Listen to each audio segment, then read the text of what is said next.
enxofre, já está determinado isso, e não há como ter esta escapatória. E, finalmente, Apocalipse 22, no versículo de número 13. Eu sou o Alfa e o Ômega, o princípio e o fim, o primeiro e o derradeiro. O apóstolo João, ele usa a figura de duas letras gregas, a letra grega alfa e a letra grega ômega, simbolizando a primeira letra do alfabeto grego e a última letra do alfabeto grego. Significa que Jesus Cristo é o princípio e o fim de toda a revelação.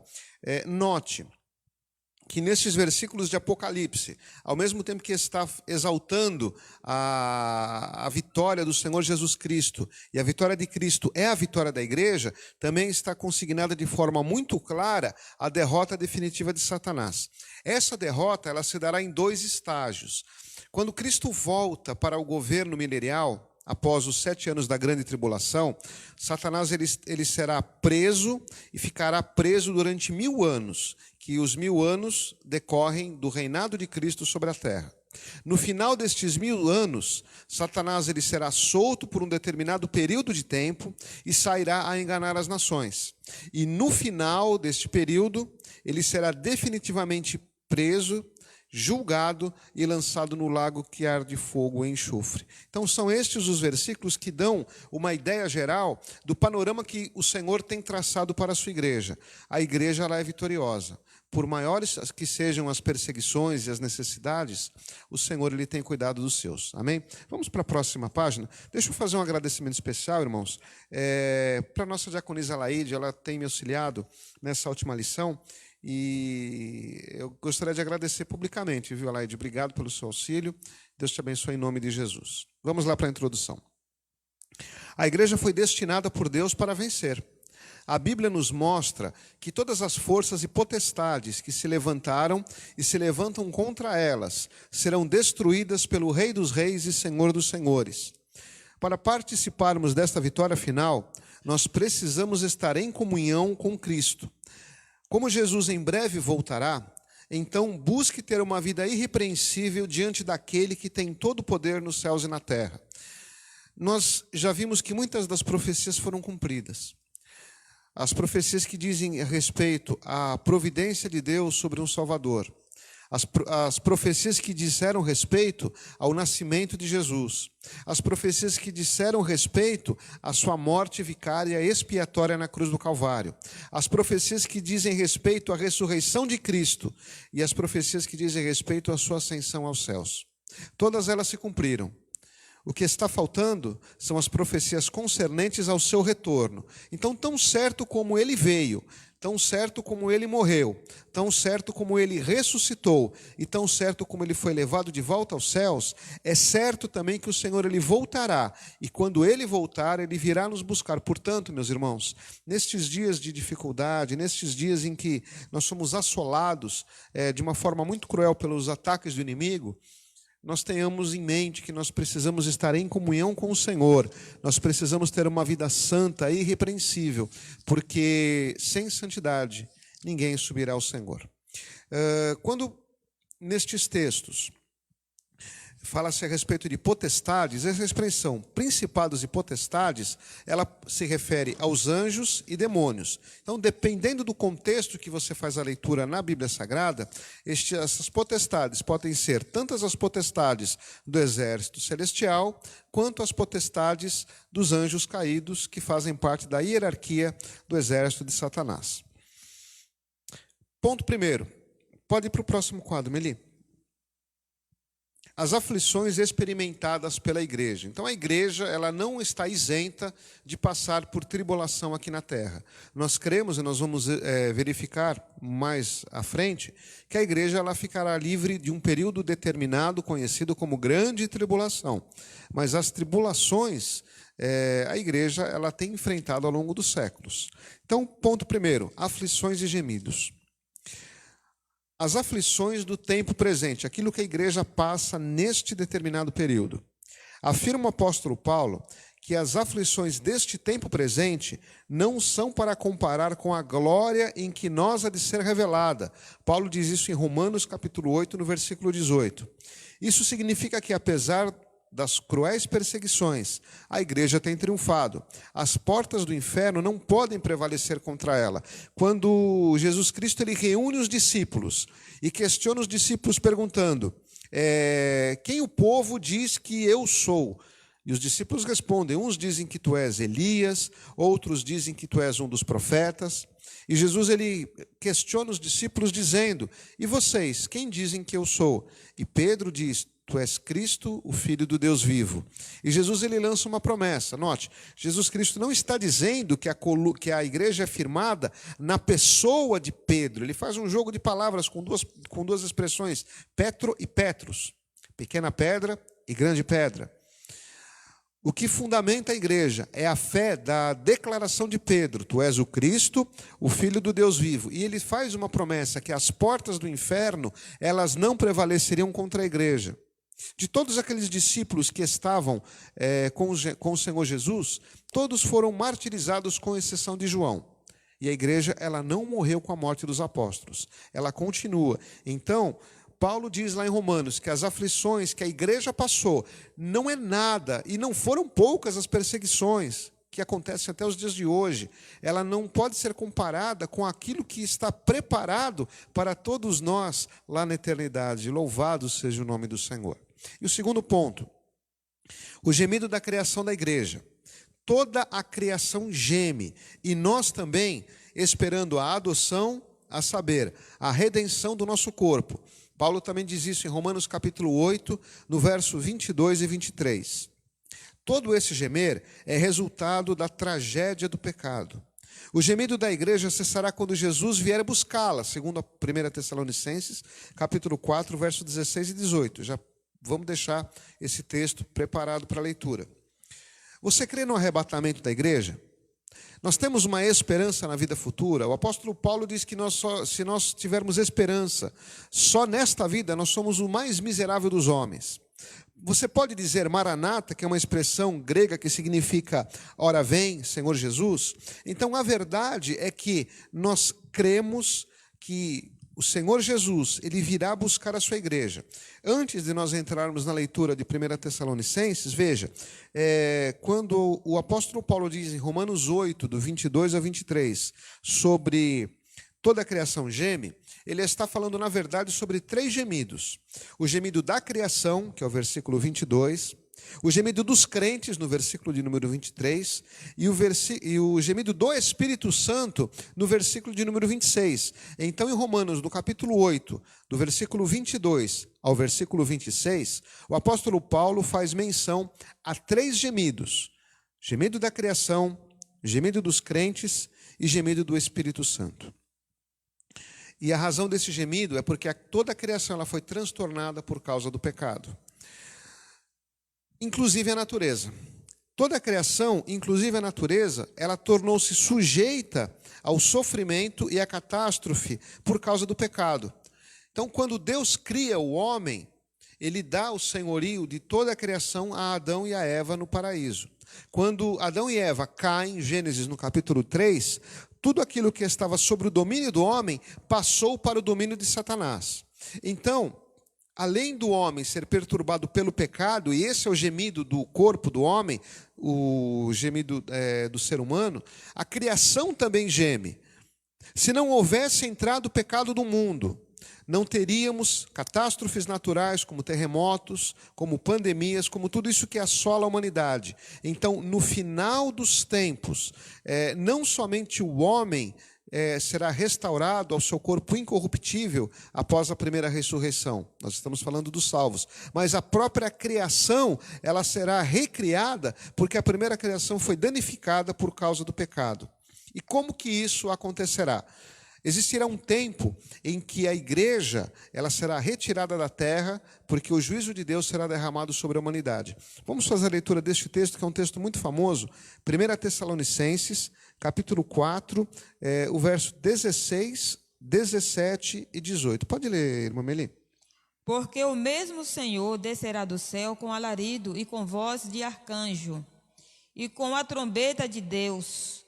E os que morreram em Cristo ressuscitarão primeiro.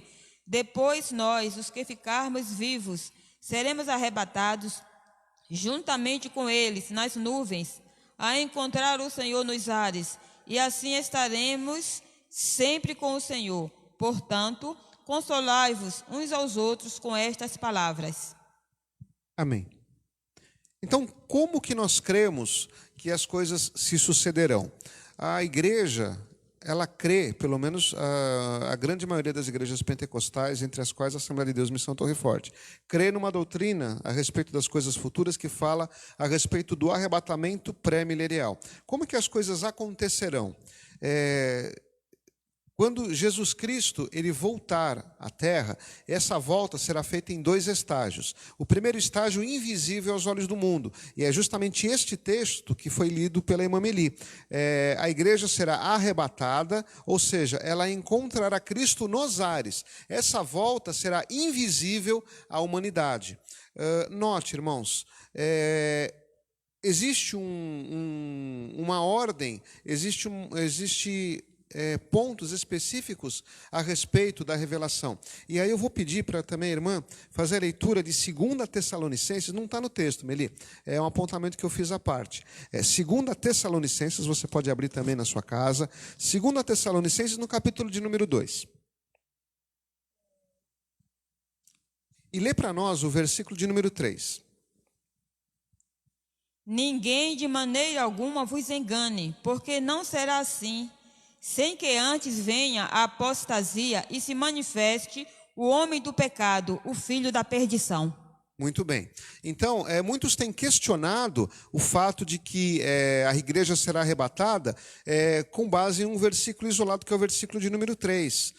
Mas existe uma ordem que está implícita nessa sequência. Lê novamente para nós, Meli, por favor, o versículo 3. Ninguém de maneira alguma vos engane, porque não será assim, sem que antes venha a apostasia e se manifeste o homem do pecado, o filho da perdição.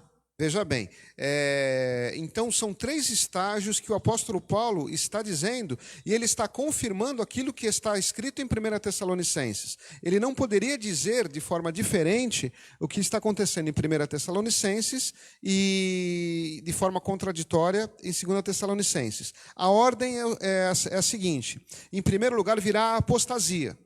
O que é apostasia? É o abandono da fé. Essa apostasia ela pode ser moral, as pessoas deixam a lei do Senhor, deixam a santidade, se jogam de uma forma absurda no pecado, ou apostasia teológica, deixarem de crer na palavra de Deus, deixarem de crer na Bíblia, deixarem de crer na volta de Cristo e se lançarem às fábulas. Então, os estágios que antecederiam a retirada da igreja na terra seriam acompanhados, num primeiro ponto, por apostasia. E isso nós já estamos vendo acontecer. No segundo ponto, depois a igreja será arrebatada e depois o anticristo se manifesta. Então, esta é a sequência. Primeiro a apostasia, depois o arrebatamento e depois que a igreja for arrebatada, o anticristo, o iníquo, o homem da iniquidade será manifesto. Para confirmar, vamos fazer a leitura do versículo 6, 7 e 8 de 2 Tessalonicenses 3. 2 Tessalonicenses 3, nós lemos o versículo 3. É o mesmo capítulo, nós vamos fazer a leitura do verso 6, 7 e 8. Isso, 2 Tessalonicenses 3. A partir do versículo? 2 Tessalonicenses, capítulo 2. Capítulo 2. Isso, capítulo 2, nós lemos o versículo 3. Vamos fazer a leitura do verso 6, 7 e 8. E agora vós sabeis o que detém, para que a seu próprio tempo seja manifestado. Porque já o mistério da injustiça opera, somente há um que agora resiste, até que do meio seja tirado. E então será revelado o iníquo, a quem o Senhor desfará pelo assopro da sua boca e aniquilará pelo esplendor da sua vinda. Aleluia. Então toda essa doutrina do arrebatamento antes do milênio é confirmada nas 2 cartas do apóstolo Paulo aos Tessalonicenses. O que detém o poder da iniquidade, o que detém a manifestação do anticristo, se manifestar sobre a terra é a igreja. E note, nestes 3 versículos, o apóstolo Paulo diz que quando a igreja for retirada, quando for retirado aquilo que o detém, então ele se manifestará.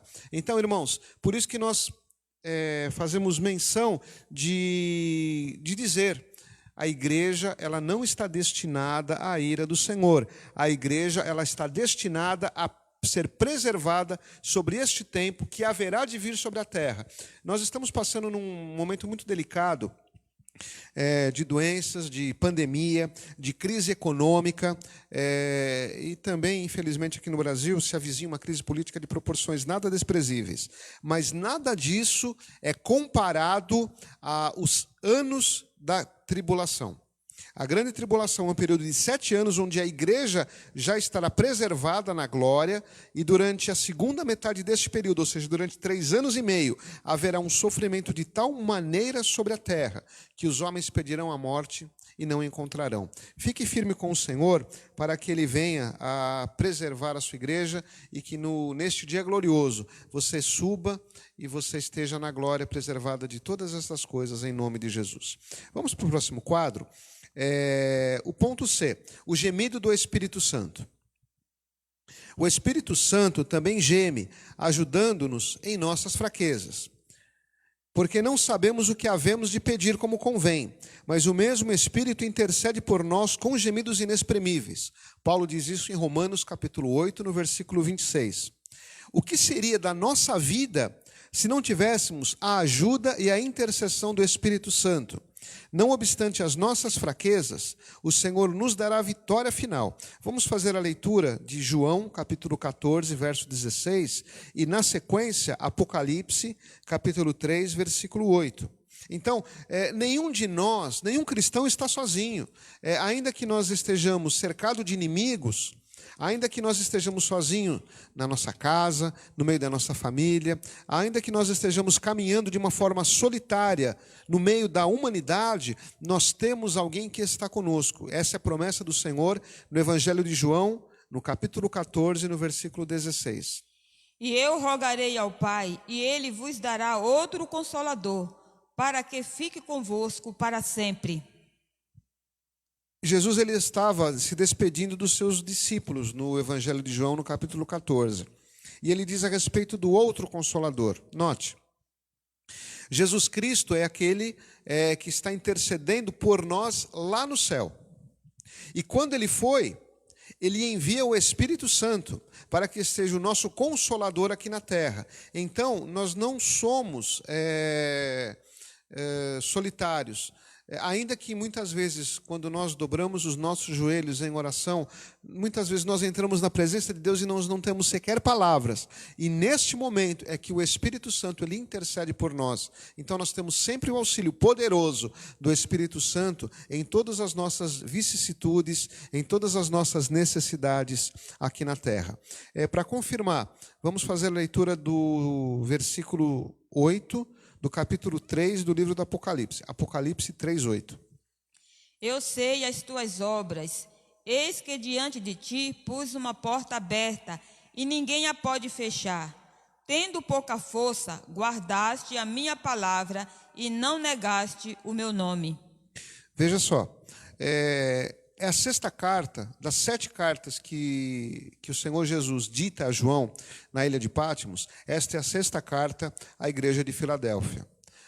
A igreja de Filadélfia e a cidade de Filadélfia não eram as maiores cidades ou as maiores igrejas da região da Ásia Menor. Não se comparava, por exemplo, a Pérgamo, a Éfeso, que eram cidades e igrejas muito maiores. Era uma igreja pequena, mas o Senhor Jesus, ele destaca 3 pontos neste versículo. Que ele põe uma porta aberta e ninguém a pode fechar.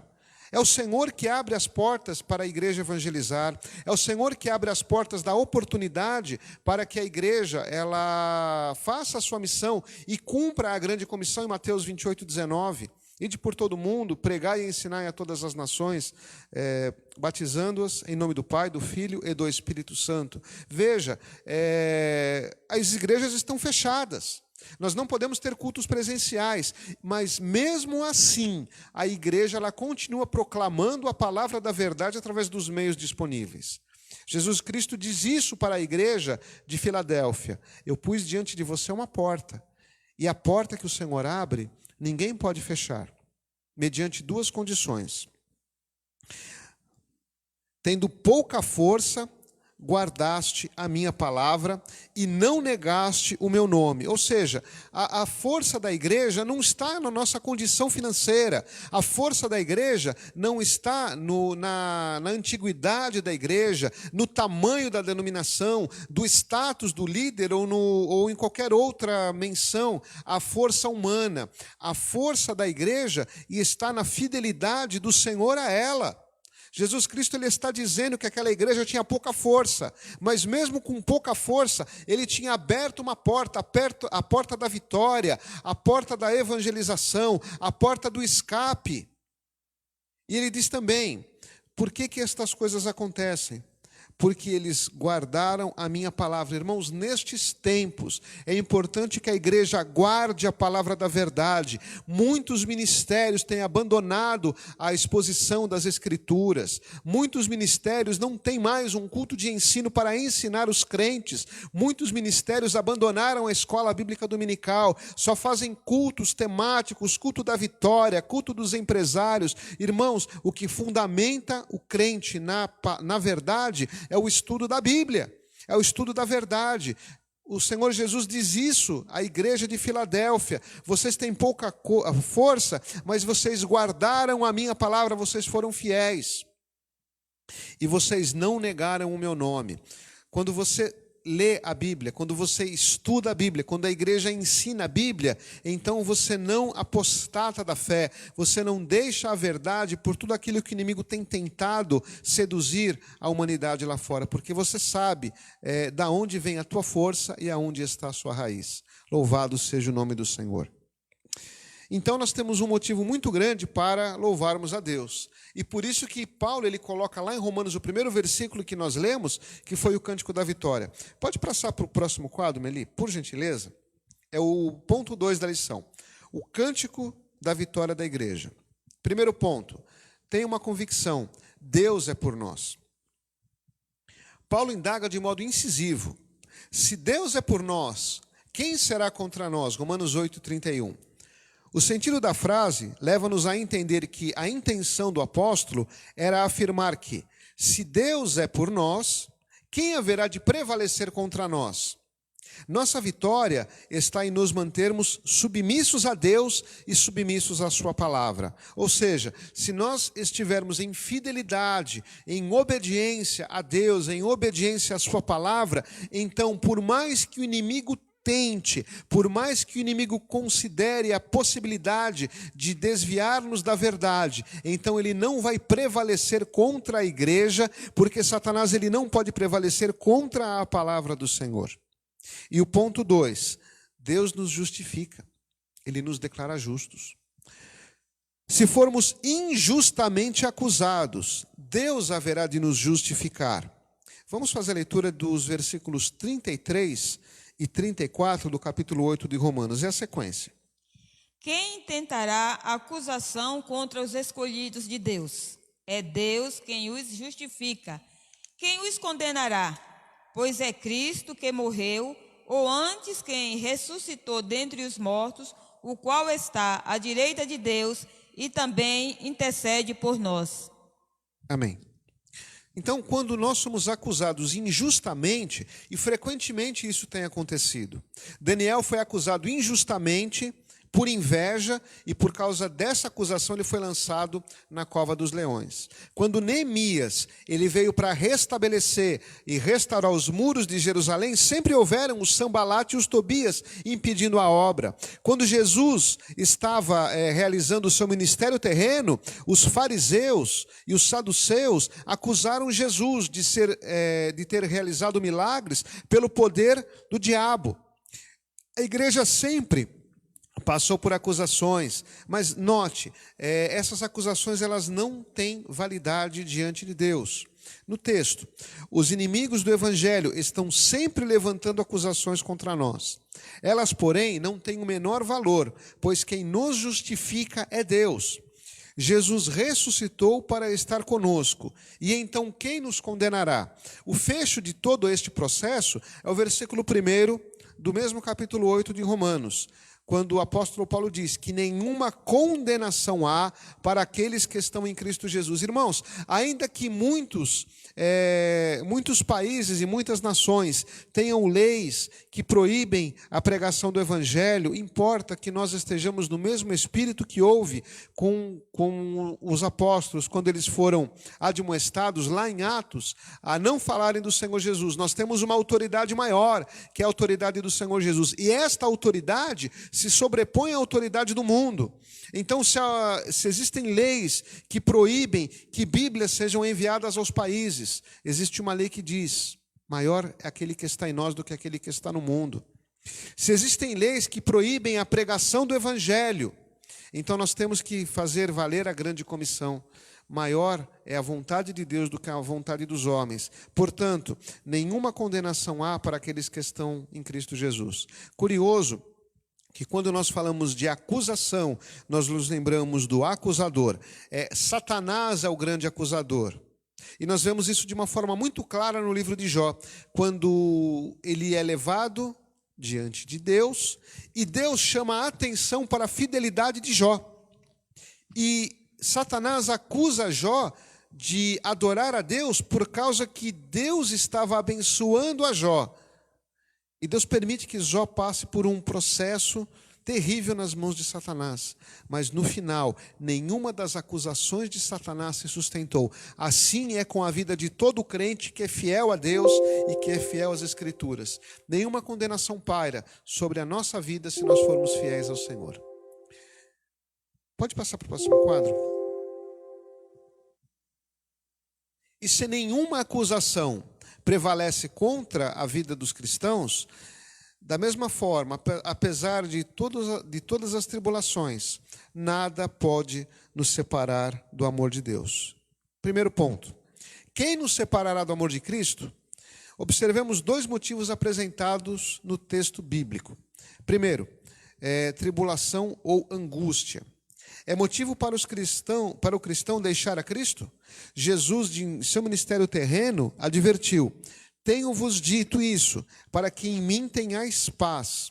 No mundo tereis aflições, mas tende bom ânimo. Eu venci o mundo. João 16:33.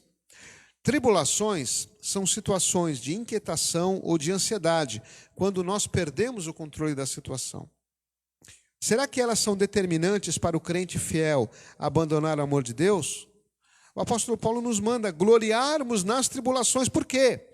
Note que a palavra tribulação, neste contexto, tem o sentido de prova, dificuldade ou de perseguição. Não está se referindo ao período futuro, ao período escatológico da grande tribulação, para a qual, segundo nós já vimos, e nós vamos voltar a este propósito, a igreja não está destinada. Então veja, Jesus ele nos dá uma advertência em João 16:33, que no mundo nós teríamos aflições. Jesus não prometeu que a nossa vida, a partir da conversão, seria um mar de rosas. Jesus Cristo ele não morreu na cruz do Calvário para nos dar segurança financeira. Jesus Cristo ele não morre na cruz do Calvário para que nós tenhamos casa na praia, duplex, para que nós tenhamos uma vida confortável e regalada. Ele diz que no mundo nós teremos aflições. Mas muitos têm se esquecido da segunda parte do versículo. Ao mesmo tempo que nós teremos aflições, nós vamos ter paz. Nós temos paz no meio desta pandemia, não porque nós temos uma vacina que impede que nós fiquemos doentes, mas porque nós sabemos que a nossa vida está nas mãos do Senhor e Ele tem um controle sobre todas as coisas. As pessoas elas perdem a paz quando elas perdem o controle da situação. As pessoas têm paz porque elas estão empregadas, estão recebendo, então ela tem a vida sob controle. Mas se por alguma necessidade ela perde a condição financeira, então ela perde a paz, porque a sua paz estava ancorada no seu trabalho, nas suas posses ou na sua saúde. O cristão ele vive sobre a seguinte ótica e sobre a seguinte perspectiva: a nossa paz ela está no fato de que nós estamos nas mãos de Deus. E a Bíblia diz que se nós estarmos na mão de Deus, ninguém pode nos arrebatar das mãos do Senhor. Nós podemos sim apostar tanto da fé, sair do controle de Deus, mas se nós estamos nas mãos do Senhor, o diabo não tem poder para nos arrebatar deste momento. E o fato de que nós passamos sim por tribulação não é motivo de nós nos perdermos, mas é motivo de nós nos gloriarmos. Curioso isso. E nós vamos fazer a menção de fazer a leitura de Romanos, capítulo 5, do verso 3 ao versículo 5. E não somente isto, mas também nos gloriamos nas tribulações, sabendo que a tribulação produz a paciência, e a paciência a experiência, e a experiência a esperança, e a esperança não traz confusão, porquanto o amor de Deus está derramado em nossos corações pelo Espírito que nos foi dado. Então, quando o crente ele é submetido a uma prova, quando o crente é submetido a uma tribulação, essa tribulação ela não traz a destruição da nossa vida. Por quê? Porque nós sabemos que tudo é permissão de Deus. Se nós passamos por uma dificuldade, essa tribulação ela produz, num primeiro momento, uma aproximação de Deus. Nós buscamos a Deus. Irmãos, o que nós estamos fazendo neste momento? Muitos têm perdido o emprego, muitos têm perdido a possibilidade de vir até a igreja. Irmãos, dá uma tristeza você ver a igreja, e normalmente nós que estamos no altar, nós nos acostumamos a ver a igreja cheia, especialmente aos domingos, nós vemos a face dos irmãos, tudo isso se perdeu, mas mesmo neste momento nós não perdemos o que é a esperança. Deus ele tem controle sobre todas as dificuldades, Deus tem controle sobre todas as enfermidades, Deus tem controle sobre todos os processos humanos. As autoridades se arrogam ao direito de abrir e de fechar, ao direito de promulgar leis, mas o que elas não sabem é que existe uma autoridade maior do que a autoridade dela, e é nessa autoridade que nós repousamos como cristãos, que é a autoridade do nosso Senhor Jesus Cristo. Por isso que Paulo diz, não é uma dificuldade momentânea, não é o fato de que nós podemos estar sendo levados ao momento de necessidade financeira, não é pelo fato de nós podermos estar e ficarmos doentes, sim. Nós não estamos imunes ao que está acontecendo no mundo, mas mesmo que tudo isso aconteça, nós temos paz e sabemos que nada vai nos separar do amor de Deus. Deus cuida do crente no hospital, Deus cuida do crente na necessidade. O amor do Senhor para os seus, ele é constante e inesgotável. Louvado seja o nome do Senhor. Amém? Então, continuando, irmãos, vamos passar para o próximo quadro. O tema, a igreja do Senhor é vitoriosa. Então, nós vamos falar que, apesar de tudo isso, a igreja é vitoriosa. Irmãos, vamos falar um pouquinho de perseguição, que é o item B. A igreja de Jesus, ela nunca deixou de ser perseguida. Perseguiram a Jesus no seu ministério, perseguiram os apóstolos, perseguiram os pais da igreja. A perseguição sempre foi uma constante na história da igreja. E o que dizer da perseguição legal que procura dificultar a marcha da igreja, e nós estamos transportando para os dias atuais?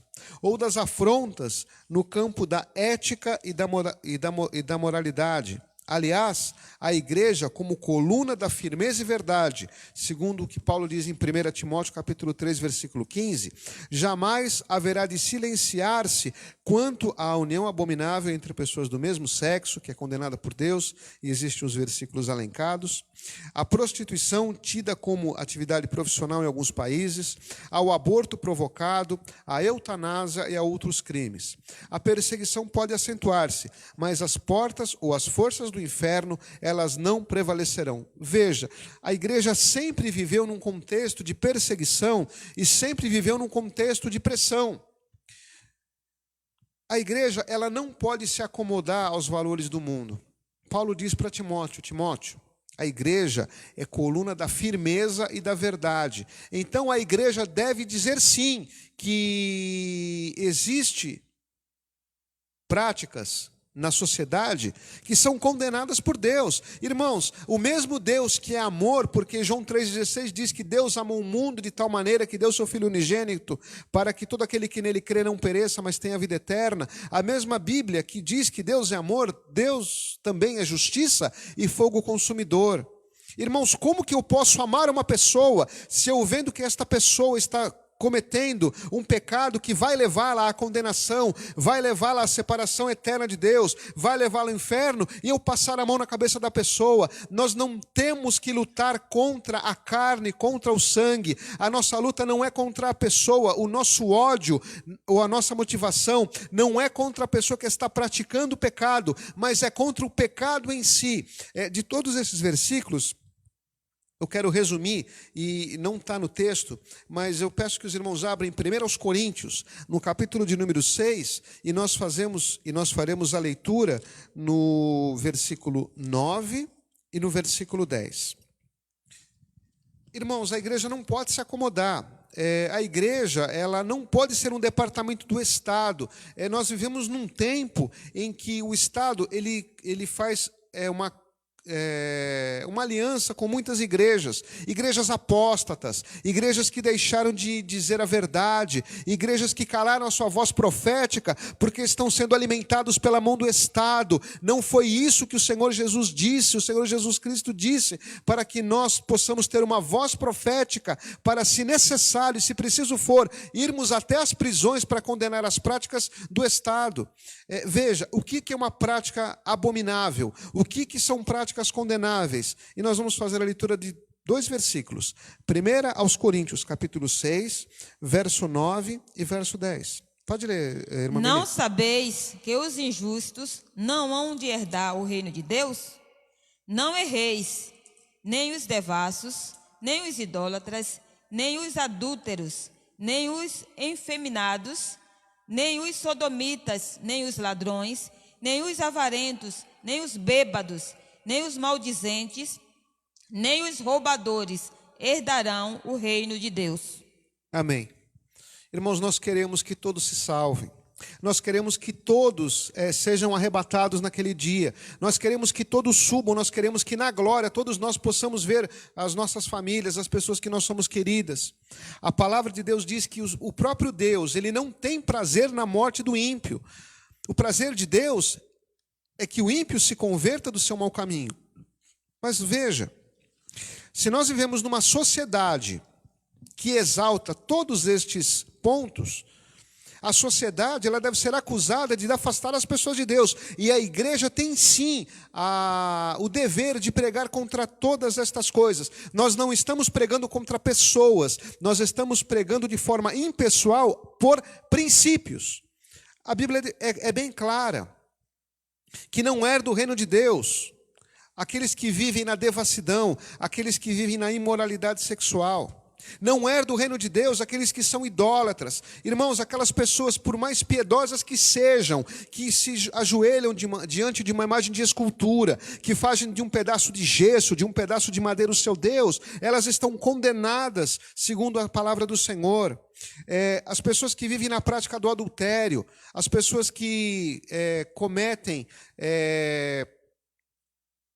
adultério contra o seu marido, contra a sua esposa, as pessoas que são homossexuais, passivas ou ativos, as pessoas que roubam, as pessoas que são avarentas, as pessoas que não têm misericórdia, que não auxiliam o próximo, as pessoas que vivem se embriagando, as pessoas maledicentes que maldizem todas as coisas, as pessoas que roubam a Deus e ao seu próximo, elas não herdam o reino de Deus. Então, muitas vezes, a igreja ela é perseguida porque ela se coloca contra estas práticas. Irmãos, hoje nós vivemos num tempo em que aquilo que é errado é certo, e aquilo que é certo é errado. Isaías, no capítulo 5, no versículo 20, diz assim: ai daqueles que dizem do mal bem e do bem mal. Nós vivemos numa inversão de valores.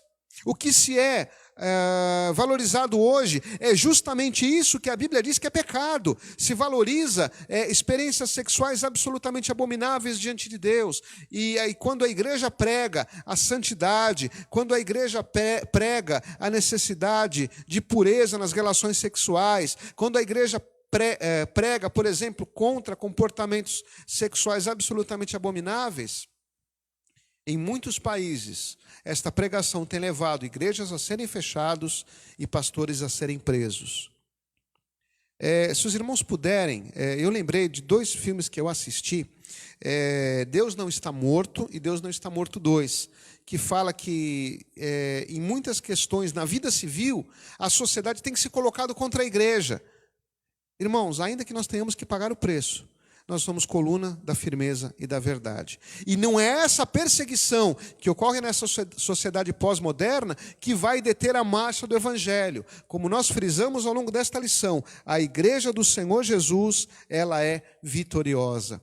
Louvado seja o nome do Senhor. Vamos passar para o próximo quadro? Irmãos, a igreja ela é cruelmente perseguida.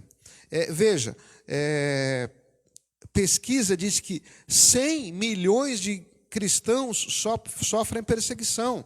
Irmãos, é como se fosse quase metade da população brasileira sofresse perseguição. Existem alguns sites que falam a respeito das nações onde os cristãos são mais perseguidas.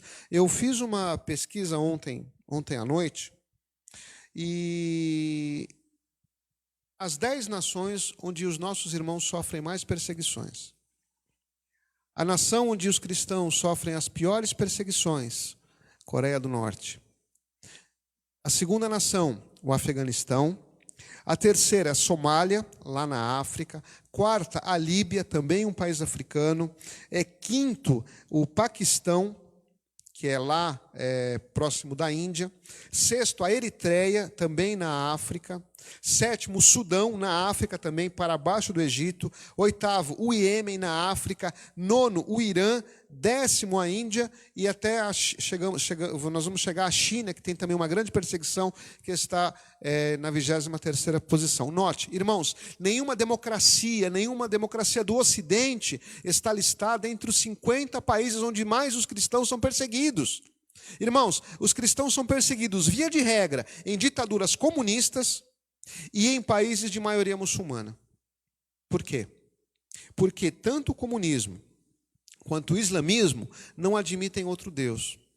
Então note, o país onde mais os cristãos são perseguidos é na Coreia do Norte. Existe uma ditadura implantada na Coreia do Norte desde 1949. Perdão, desde 1945, 49 foi na China. E já há 70 anos que esse país ele é dominado de forma cruel, as fronteiras são fechadas, e mesmo assim, com risco de morte, o evangelho tem sido pregado na Coreia do Norte. Nos demais países, note, falamos de países de maioria muçulmana: Afeganistão, Somália, Líbia, Paquistão, Eritreia, Sudão, Iêmen e o Irã. A Índia é exceção, porque também existe uma perseguição na Índia contra os cristãos por causa do hinduísmo. São perseguições de natureza religiosa. Irmãos, e estas pessoas, nós não vivemos neste contexto, irmãos. Nós estamos hoje fazendo cultos online de portas fechadas por causa de uma doença, por causa de uma pandemia, por causa do coronavírus. Mas muitos dos cristãos vivem uma realidade de perseguição há décadas. Há 50, 60, 70 anos. Eles não podem se reunir, eles não podem se congregar, fazem cultos nos seus lares, não tem sequer uma Bíblia. E mesmo assim, Jesus visita os seus irmãos. Nós temos relatos nas igrejas missionárias de que países, por exemplo, como a Arábia Saudita, não entra a Bíblia. Não entra cristão. Se você tiver alguma literatura cristã na sua mala de viagem, ela é retida e ela é confiscada. Irmãos, ninguém dete o poder de Deus, ninguém detém o poder de Deus. Muitos profissionais que trabalham em países muçulmanos têm sido procurados por muçulmanos que têm sonhado com o Senhor Jesus. Jesus tem aparecido em sonhos para muitos muçulmanos, e esses muçulmanos têm procurado cristãos que trabalham nestes países, dizendo: fale mais a respeito do Senhor Jesus. Por que eu e você nós vamos ficar calados, irmãos? Por causa de cara feia? Por causa de perder a amizade? Não, irmãos. É o Espírito Santo que tem animado a igreja nesta última hora. E nós podemos dizer que o Senhor Jesus ele tem provido a sua palavra nessas últimas horas. Louvado seja o nome do Senhor. Vamos para o próximo quadro. Nós temos alguns exemplos de perseguições. Até hoje, irmãos, 70 milhões de cristãos foram mortos por causa da sua fé. Destes 70 milhões, 45, mais da metade, somente no século XX.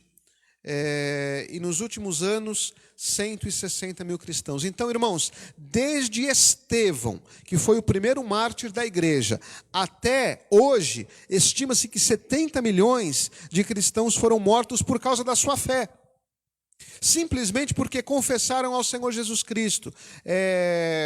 E destes 70 milhões, 45 milhões só no século XX, no século passado, de 1901 até o ano 2000, 45 milhões foram assassinados, mortos, por não negarem a sua fé no Senhor Jesus Cristo.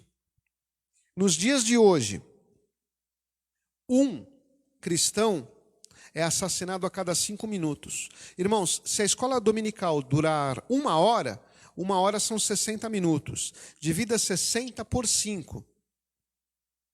E você vai ver que nesta hora que nós estamos estudando a palavra de Deus, vários cristãos já foram mortos.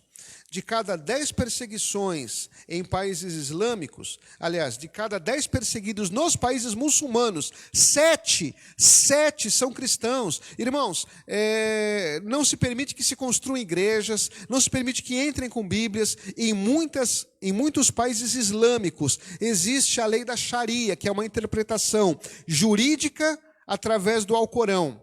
E nos países onde a Sharia, que é a lei islâmica, ela é implementada, quando uma pessoa deixa o islamismo para abraçar qualquer religião, seja ela o cristianismo, ou seja ela qualquer prática religiosa distinta, ela é morta. Ela é morta, irmãos. Isso acontece hoje. Irmãos, muitos pagam um preço altíssimo por causa da fidelidade a Cristo. Se você vive num país muçulmano e você se converte a Cristo, você é expulso da sua casa e o seu próprio pai, os seus próprios familiares podem assassinar você e são exaltados por causa disso. Esta é a situação da perseguição na igreja do mundo. Por último, desde o final da Segunda Guerra Mundial, em 1945, 10 milhões de cristãos emigraram por conta das perseguições. Então, desde o final da Segunda Guerra Mundial, especialmente na Ásia e especialmente na África, muitos cristãos, eles deixaram os seus países. Pode passar para o próximo quadro, que é um exemplo disso. Genocídio. Veja, nós falamos que depois da Segunda Guerra Mundial, muitos cristãos têm fugido de perseguição. Então, essa foto é da cidade iraquiana de Mossul, que, se você for ver na Bíblia, é a antiga Nínive, onde Jonas pregou.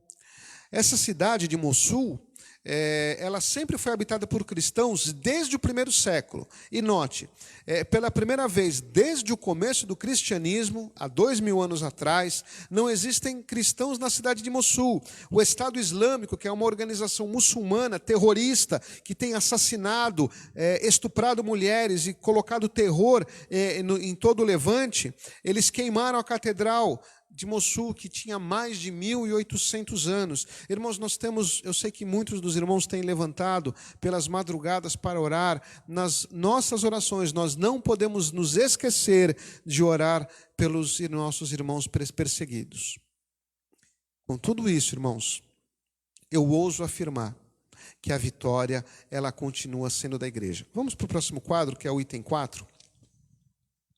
Nós somos vitoriosos pelo sangue do Senhor Jesus. Diz o texto: e ouvi uma grande voz no céu que dizia: agora chegada está a salvação, e a força, e o reino do nosso Deus, e o poder do seu Cristo, porque já o acusador dos nossos irmãos é derribado, o qual diante do nosso Deus os acusava de dia e de noite.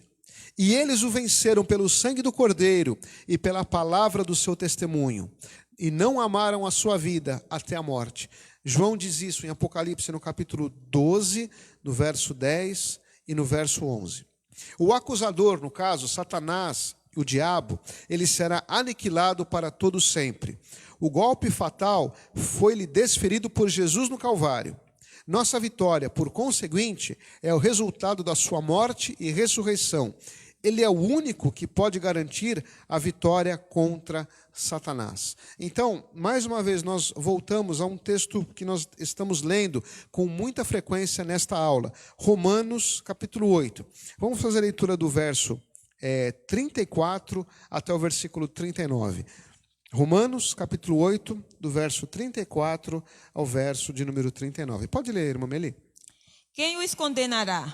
Pois é Cristo quem morreu, ou antes quem ressuscitou dentre os mortos, o qual está à direita de Deus e também intercede por nós.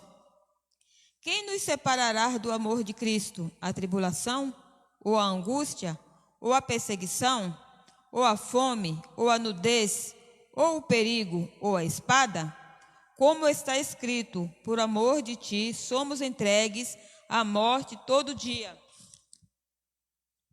Fomos reputados como ovelhas para o matadouro, mas em todas estas coisas somos mais do que vencedores por aquele que nos amou. Porque estou certo de que nem a morte, nem a vida, nem os anjos, nem os principados, nem as potestades, nem o presente, nem o porvir, nem a altura, nem a profundidade, nem alguma outra criatura nos poderá separar do amor de Deus que está em Cristo Jesus, nosso Senhor. De todo este belo texto, esse belo apanhado, que é um libelo que o apóstolo Paulo escreve, e o apóstolo Paulo ele é tão ousado que ele ousa dizer, e encarando a morte, ó morte, onde está a tua vitória?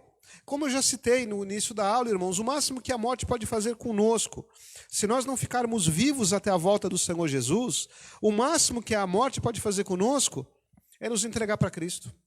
De todos esses versículos que a irmã Meli leu, né, eu gostaria de frisar 2 pontos.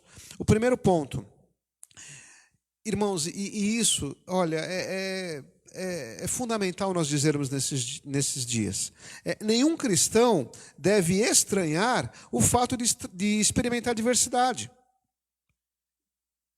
Muitos irmãos têm se submetido a doutrinas errôneas, né? Infelizmente, irmãos, pessoas que pregam o evangelho, mas não pregam na sua totalidade. Pessoas que têm compromisso em encher igreja, mas não têm compromisso de ser cheios do Espírito Santo, como se o evangelho fosse uma panaceia, como se o evangelho fosse um passaporte para uma vida cheia de bênçãos, cheia de riquezas e livre de adversidades. O evangelho não é isso. Nenhum cristão, ele deveria estranhar o fato de experimentar a adversidade. Por quê? Porque estas adversidades, elas não significam que Deus nos abandonou. O salmista ele diz, pode um pai ou uma mãe se esquecer dos seus filhos, e ainda que uma mãe se esqueça dos seus filhos, Deus não esquece dos seus. Não é o fato de eu estar num hospital que Deus se esqueceu de você, não é o fato de você estar em casa, muitas vezes sendo privado de alguma coisa que Deus esqueceu de você. Este texto de Romanos 8 diz que, apesar de todas estas coisas, Deus está conosco. O segundo ponto que eu gostaria de frisar, nenhum cristão está livre do sofrimento.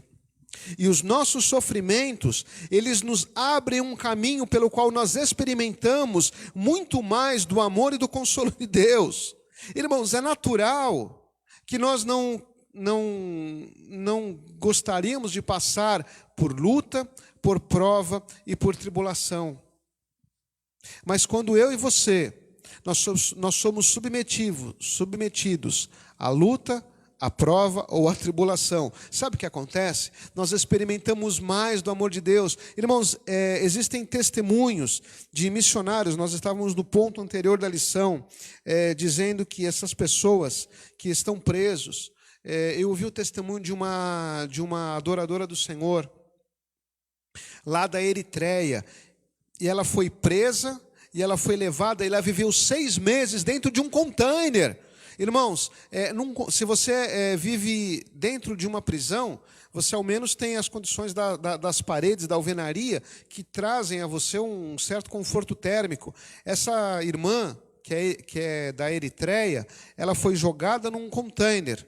O container é quente durante o dia, frio durante a noite. Ela foi privada de todo o convívio com seus filhos e com seu esposo. E ela diz que lá naquele container, ela experimentou de uma forma como ela nunca havia experimentado na igreja, o consolo e o amor de Deus. O que Paulo está dizendo nestes versículos é que o inimigo ele pode nos lançar num leito de dor, ele pode nos lançar num leito de enfermidade, o inimigo ele pode nos lançar na cadeia e na prisão. O que ele não pode fazer comigo e com você é nos separar do amor de Deus. Louvado seja o nosso Senhor e Salvador Jesus Cristo. Vamos para o próximo quadro. Ponto 2. E aí é um resumo dos acontecimentos da vitória final. Sabemos que o próximo grande acontecimento, de conformidade com a palavra de Deus, será o arrebatamento da igreja. A igreja será arrebatada, 1 Tessalonicenses 4,16. E quando a igreja for arrebatada, em seguida, haverá na terra a grande tribulação, enquanto que no céu terá lugar o tribunal de Cristo e as bodas do Cordeiro. Após 7 anos, Jesus voltará com os seus santos em glória, aniquilará todos os poderes, prenderá o diabo por 1000 anos, segundo Apocalipse 20:12, e lançará o falso profeta no ardente lago de fogo e enxofre, Apocalipse 19:20 e Apocalipse 20:10. Ato contínuo, implantará o seu reino milenial, antes de se assentar no trono branco, quando instalará o juízo final, em que julgará os vivos e os mortos que não tomarem parte no arrebatamento. Antes da instauração do estado perfeito, Satanás juntamente será arremessado no lago de fogo onde já se encontram a besta e o falso profeta. Então, irmãos, nós temos um esqueminha, pode passar para o próximo quadro, irmã, que é o panorama escatológico do Apocalipse. Então, veja, na extremidade esquerda, você vê a segunda vinda. Aliás, a primeira vinda. O verbo se fez carne. Jesus veio, irmãos. Jesus ele já veio, nasceu de uma virgem, durante 3 anos e meio aproximadamente, pregou a verdade, foi levado à cruz do Calvário, foi morto, foi sepultado, e no 3º dia ele ressuscitou. E ele foi levado de volta aos céus. Então, na atual dispensação, nós estamos na dispensação eclesiástica ou na dispensação da igreja, que é desde a descida do Espírito Santo em Pentecostes até o arrebatamento da igreja. Isto é a era atual. E essa era, ela vai terminar com o arrebatamento da igreja. Nós já lemos nesta manhã, 1 Tessalonicenses capítulo 4, versículo 16. Deste tempo, a igreja é destinada a pregar a verdade, porque quando chegar o dia do Senhor, quando chegar o arrebatamento da igreja, a igreja ela vai ser arrebatada. E o que acontecerá? A partir do momento em que a igreja for arrebatada, ocorrerão 2 situações simultâneas. Dentro de toda a escatologia, nós viveremos então a 70ª semana, que é a revelação que Deus deu para Daniel. Deus diz para Daniel buscou em jejum e oração uma revelação sobre o povo de Israel. E Deus diz para Daniel, 70 semanas estão determinadas sobre o teu povo. Então, quando a igreja for retirada, será iniciada a 70ª semana de Daniel. Deus vai começar a tratar com Israel, para convencer Israel, durante o período da grande tribulação, de que Jesus Cristo é o Messias. Enquanto isso, o que vai acontecer com a igreja lá na glória? Aqueles que estiverem vivos por ocasião do arrebatamento da igreja, serão levados aos céus. Então, se o Senhor Jesus vier na nossa era, nesses próximos anos, aqueles que estarão vivos serão arrebatados. Nós seremos tirados desta terra, nós teremos um corpo glorioso, um corpo transformado. Aqueles que morreram em Cristo ressuscitarão. Aqueles que morreram em Cristo, as suas almas, elas estão debaixo do altar de Deus. Elas estão no chamado estado intermediário. O seu corpo dorme no pó da terra, mas as suas almas estão conscientes e estão no altar de Deus. Irmãos, não existe sono de alma. Muitas seitas sim, têm pregado que quando as pessoas morrem, elas adormecem. Não é isso que acontece. Você lê em Lucas 16, tanto Lázaro, ele vai para um estado no seio de Abraão de consciência, e o rico que está em condenação também está num estado de consciência, porque ele diz assim: Pai Abraão, mande que Lázaro molhe a ponta do seu dedo para refrescar a minha língua. Ele está consciente dos sofrimentos. Então, na morte, no arrebatamento, aqueles que morreram em Cristo estão num estado de paz, de gozo e de consciência no altar de Deus. Eles terão seus corpos ressuscitados, e tanto aqueles que morreram em Cristo, quanto aqueles que estarão vivos por ocasião da vinda do Senhor, eles serão levados de volta aos céus. O que vai acontecer? Nós compareceremos ao tribunal de Cristo para receber o galardão. Nós não somos julgados num tribunal para condenação, mas esse tribunal de Cristo, lá após o arrebatamento, será para galardão. O Senhor, ele nos dará galardão por aquelas obras que nós tivermos feito aqui na terra, e nós estaremos o quê? Nas bodas do Cordeiro. E enquanto isso aqui na terra, acontecerá o período chamado de tribulação. Nos primeiros 3 anos e meio, quando a igreja for arrebatada, vai se levantar um líder mundial, um líder que deterá um poder grandioso, que fará milagres, que fará prodígios e que será conhecido como o Anticristo. Esse líder e esta liderança maligna, ela se levantará, ela fará um acordo com as nações e fará um acordo de paz com Israel. Nós vivemos um tempo em que existem guerras, existem levantes, e Israel ele está em muitas destas guerras. Ele fará um concerto com Israel e haverá paz. Mas será uma falsa paz. Nós fizemos menção de que este anticristo, ele virá montado num cavalo branco, Apocalipse no capítulo 6. Ele virá uma falsa paz. Então, na primeira metade da 70ª semana, que são os 3 anos e meio, haverá paz. No meio deste segundo período, após os 3 anos e meio, o anticristo ele vai romper o acordo com Israel, ele vai congregar as nações e ele vai declarar guerra a Israel. E no final destes 3 anos e meio, que é o segundo período, ou seja, no final destes 7 anos, ele congregará os exércitos que estarão diante de Jerusalém. Ele estará cercando Jerusalém, e neste momento, após os 7 anos, o Senhor Jesus volta de forma visível. É a segunda etapa da segunda vinda. E aí todos verão que Jesus Cristo volta. Ele voltará de forma visível, fendendo o Monte das Oliveiras, segundo a profecia de Zacarias. E aí Satanás será preso, e Jesus Cristo ele reinará como governante da terra. A igreja volta com Cristo para ajudá-la no governo terreno, e nós estaremos implantando um outro período conhecido como o reino milenial.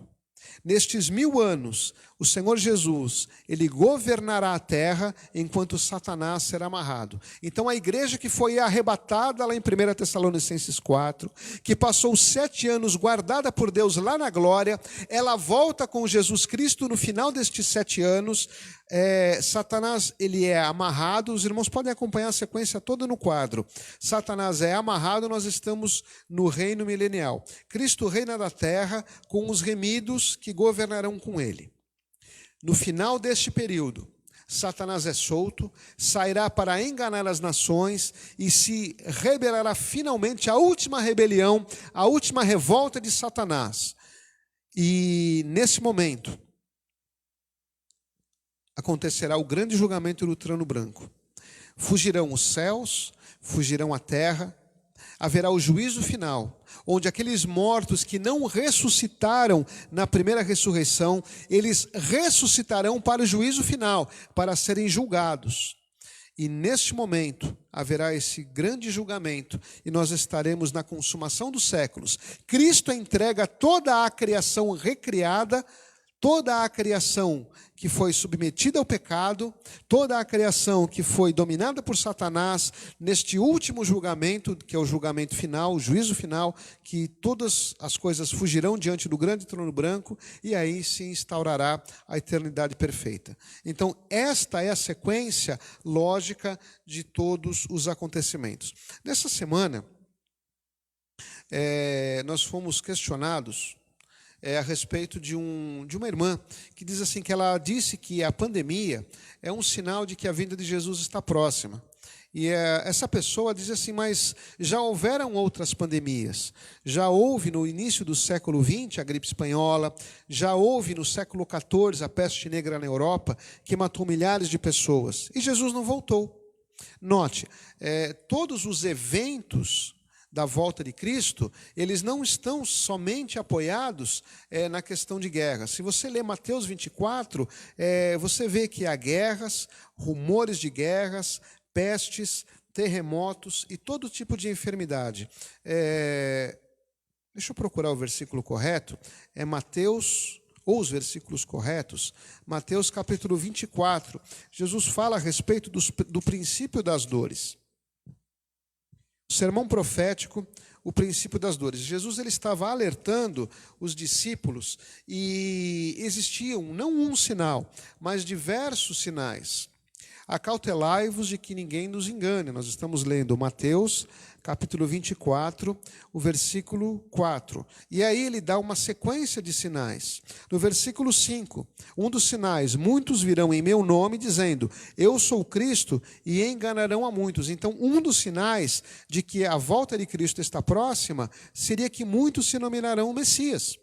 Muitos dizem, eu sou o Messias, eu sou o Cristo. Então é um sinal, quando você ouve dizer que pessoas estão se nomeando como Salvador ou como Messias, cuidado, é um sinal de que a volta de Cristo está próxima. E ouvireis de guerras e rumores de guerras. Olhais, não vos assusteis, porque é necessário que tudo isso aconteça, mas ainda não é o fim. Irmãos, no século XX, houveram 2 guerras mundiais que mataram milhões e milhões de pessoas. É o princípio das dores. E aí volta para o versículo de número 8. Mas todas estas coisas são o princípio das dores. Então, onde vos entregar para serdes atormentados, e matar-vos-ão, e sereis odiados por todas as gentes. Versículo de número 9 fala a respeito da perseguição. Irmãos, é o que nós acabamos de mostrar, a perseguição que o cristianismo sofre.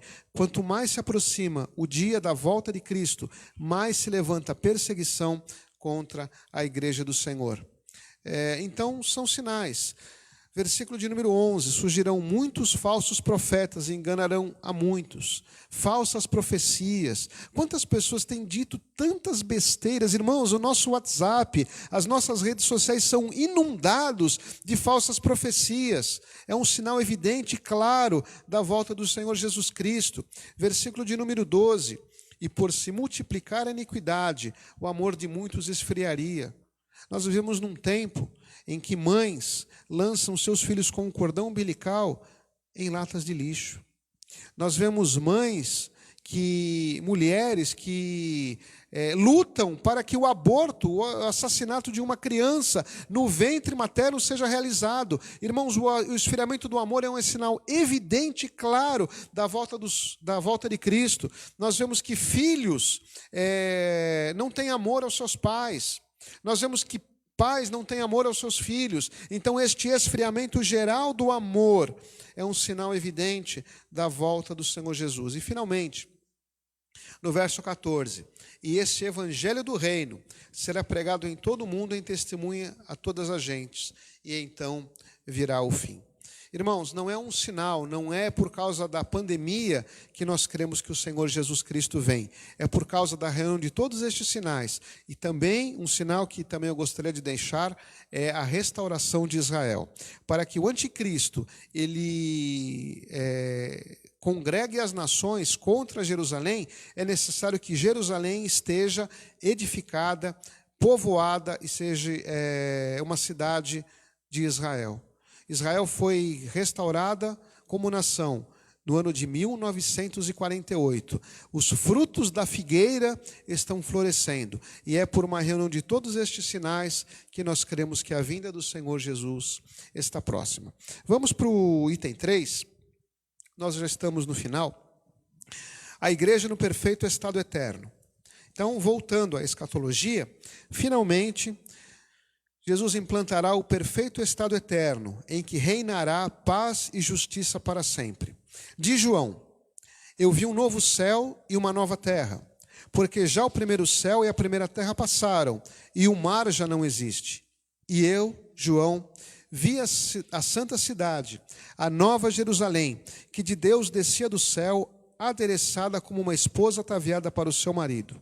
E eu ouvi uma grande voz do céu que dizia: eis aqui o tabernáculo de Deus com os homens, pois com eles habitará, e eles serão o seu povo, e o mesmo Deus estará com eles, e ele será o seu Deus. É o penúltimo versículo da Bíblia, Apocalipse capítulo 21, do verso 1 ao verso 3. A Bíblia se encerra em Apocalipse 22, e o texto que nós lemos é Apocalipse capítulo 21. Querido irmão, Jesus descerá em breve para nos buscar. Você está vigiando em santidade? É chegado o momento de a igreja mostrar cada vez mais santa, porque sem a santificação ninguém verá o Senhor. Um versículo muito conhecido, lê para nós, irmã Meli, Hebreus, capítulo 12, versículo de número 14. Segui a paz com todos e a santificação, sem a qual ninguém verá o Senhor. Irmãos, você pode subir sem um olho, você pode subir sem uma perna, você pode subir em qualquer condição. A única condição que impede que nós sejamos arrebatados é falta de santidade. É difícil, irmãos, é difícil, porque nós vivemos num tempo em que eles colocam a cama na rua. Qualquer meio de comunicação secular é pornográfico, é inundado por pornografia. Os nossos olhos, que são as janelas da alma, eles têm que ser limpos todos os dias. O salmista ele diz: não colocarei coisa má diante dos meus olhos. Se guarde nestes tempos de toda a condenação do mundo. Você pode ser crente há 50 anos. Se você não for santo, você não sobe. Ezequiel, no capítulo 33, ele fala a respeito do atalaia de Israel. E no capítulo de número 33, ele diz assim, que nós não somos promovidos à glória por antiguidade. Ezequiel 33, 12. Tu, pois, filho do homem, dize aos filhos do teu povo: a justiça do justo não o fará escapar no dia da sua prevaricação, e quanto à impiedade do ímpio, não cairá por ela no dia em que se converter da sua impiedade. Nem o justo, pela sua justiça, poderá viver no dia em que ele pecar. Note, Deus ele dá uma porta de escape ao ímpio. Se o ímpio, no dia da sua conversão, ele se arrepender dos seus maus caminhos e deixar o pecado, todos os atos passados do ímpio, Deus não leva em conta. Ele leva em conta o último estado. Mas é verdade também que se o justo ele viver uma vida santa e a partir de um determinado momento ele se apostatar da fé e não der ouvido à voz de Deus, todas as suas justiças que ele fez não virão em socorro neste dia. Ele diz no versículo 13: quando eu disser ao justo que certamente viverá, e ele, confiando na sua justiça, praticar iniquidade, não virão em memória todas as suas justiças, mas na sua iniquidade que praticar, ele morrerá. Não é tempo de nós relaxarmos com a santidade, com o cuidado com a nossa alma, com a cuidado dos nossos preceitos santos, irmãos. Quanto mais se aproxima o último dia, mais o inimigo ele está furioso, mais ele está buscando tragar as pessoas. Não se deixe enganar, não caia em nenhuma tentação. Irmãos, restaure a sua comunhão com Deus. Você pode ter comunhão com Deus sem vir à igreja. Você pode ter comunhão com Deus orando na sua casa, buscando ao Senhor. A Bíblia diz: buscai ao Senhor enquanto se pode achar, invocai-o enquanto Ele está próximo. Irmãos, você pode não ter o pastor próximo de você por causa deste afastamento social, mas ainda que o pastor Sérgio, ainda que o pastor Valdo, ainda que que a missionária Marlene, ainda que todos os pastores da nossa igreja não estejam perto de você, dentro do seu coração está o Espírito Santo que fala a respeito de se santificar, de se afastar das trevas e das obras da iniquidade. É tempo de vigilância, louvado seja o nome do Senhor. Vamos para o último quadro. A Bíblia nos mostra que a história desenrola-se com a permissão de Deus. Nada ocorre sem a direção de Deus. Ele que tem os cordéis e tem direcionado os destinos da humanidade e das nações. Os homens pensam que são donos do seu destino, que são donos da história e que são donos do futuro. Por isso, muitos, julgando-se sábios, voltam-se contra a igreja. O diabo, mesmo sabendo que jamais derrotará a igreja do Senhor Jesus, faz de tudo para obscurecer o brilho da sua vitória. Mas a igreja triunfará gloriosa, como a alva do dia, formosa como a lua, brilhante como o sol, formidável como um exército com bandeiras. A igreja, ela vai triunfar. Você pode questionar: pastor, o diabo sabe que ele vai ser derrotado? Sabe, ele conhece a Bíblia mais do que o mais brilhante dos teólogos. E por que ele, mesmo sabendo que vai ser derrotado, ele continua tentando o povo de Deus? Porque faz parte da sua natureza. A natureza do diabo é uma natureza pecaminosa, é uma natureza não sujeita ao arrependimento. Note, o homem é sujeito ao arrependimento, mas quando Deus ele criou todos os anjos que ainda não eram caídos, Deus não deu aos anjos a condição de procriação. Quando os anjos pecaram, não houve espaço para arrependimento. Satanás e os demônios estão destinados à ira futura, e eles não podem escapar desta condenação, mas por causa da sua natureza caída, eles não vão deixar de tentar a igreja, eles não vão deixar de tentar a minha e a sua vida. O apóstolo Pedro diz na sua primeira carta que o diabo, vosso adversário, ele brama como um leão rugindo, buscando a quem possa tragar. Vigilância, irmãos, vigilância. Mas ao mesmo tempo que nós temos que ter vigilância, nós temos que ter também a convicção de que o Senhor Jesus ele está governando. Nada acontece sem o governo de Deus. Nada acontece sem a permissão de Deus. Ainda que as autoridades, elas acham que podem mandar alguma coisa, elas não podem mandar se uma autoridade maior sobre elas não fosse instituída, senão a autoridade do nosso Deus e a autoridade do nosso Senhor Jesus Cristo. Descansa nessa palavra, irmãos.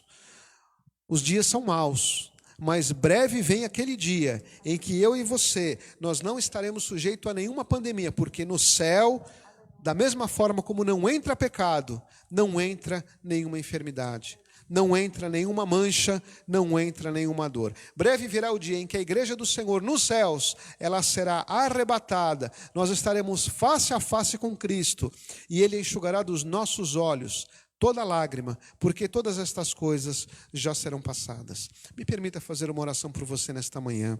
Senhor, meu Deus e meu Pai, Senhor, eu sei que muitos têm assistido esta aula da escola dominical, que é a pregação também da Tua palavra de uma forma diferente, de uma forma sistemática, de uma forma pontual. Abençoa, Senhor, a todos aqueles que estão assistindo esta aula. Abençoa, Senhor, cada um dos lares em que esta mensagem tem chegado e que esta mensagem chegue a cada coração. Visita os nossos irmãos aqui de São Paulo, visita os nossos irmãos das demais congregações espalhadas pelo Brasil, na Bolívia e lá em Angola. E todos aqueles que assistiram esta nesta palavra e que porventura ainda não fizeram confissão de acreditarem nesta palavra e de declararem Jesus Cristo como seu único e suficiente Salvador. Espírito Santo, vai nesta manhã de encontro a todas estas vidas. Senhor, se alguém, Senhor, sentiu a necessidade de confessar os seus pecados, que nesta manhã, esta pessoa que está confessando o seu pecado, seja, Senhor, lavada, salva, remida no sangue do Cordeiro, que confessando a Cristo, que o Espírito Santo faça habitação neste coração e que ela também faça parte do rol dos salvos e tome posse da grandiosa salvação. Opera desta forma, em nome do Senhor Jesus Cristo. Amém. Irmãos, eu agradeço a oportunidade e nós estaremos novamente com os irmãos na nossa transmissão do culto às 18h30. Fique ligado conosco através do Facebook e através dos canais do YouTube, AD Missão Torre Forte, e às 18h30, mais uma vez, nós teremos a ocasião de ouvirmos a palavra do Senhor. Que Deus abençoe a cada um de nós em nome do Senhor Jesus. Que o grande amor de Deus, que a graça do nosso Senhor e Salvador Jesus Cristo, que a comunhão e a consolação do Espírito Santo esteja sobre todos nós, desde agora e para todos sempre. Amém. Deus te abençoe em nome de Jesus.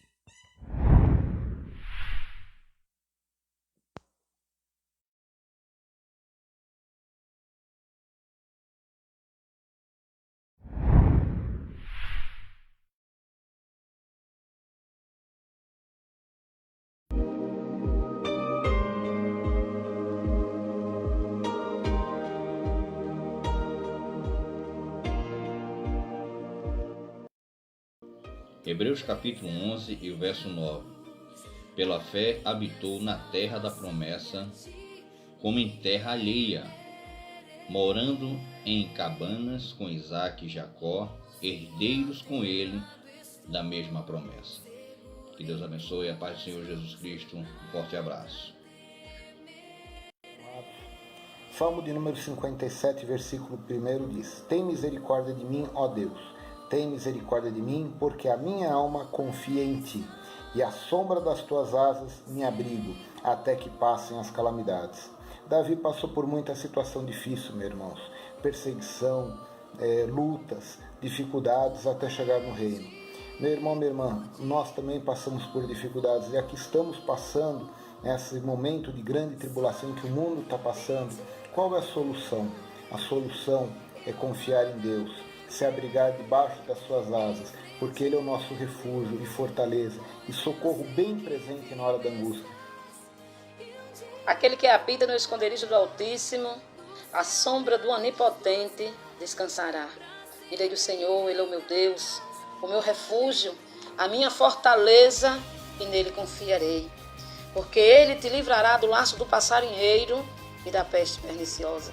Ele te cobrirá com suas penas, e debaixo das suas asas estarás seguro. A sua verdade é escudo e broquel. Não temerás espanto noturno, nem seta que voa de dia, nem peste que ande na escuridão, nem mortandade que assola meu dia. 1000 cairão a teu lado e 10.000 à tua direita, mas tu não serás atingido. Somente com os teus olhos olharás e verás a recompensa dos ímpios, porque tu, ó Senhor, é o meu refúgio, o Altíssimo é a tua habitação. Nenhum mal te sucederá, nem praga alguma chegará à tua tenda. Está em Jeremias, capítulo 1, verso 11 e 12. E o Senhor diz assim: o que vê, Jeremias? Ele disse: vejo uma vara de amendoeira. E ele disse: viste bem, porque eu velo pela minha palavra para que se cumpra. Nós sabemos que Jeremias há pouco tinha acabado de passar por uma destruição, e mesmo assim ele não foi pessimista. Ele foi otimista ao ponto de dizer que estava vendo o futuro de Israel. Mas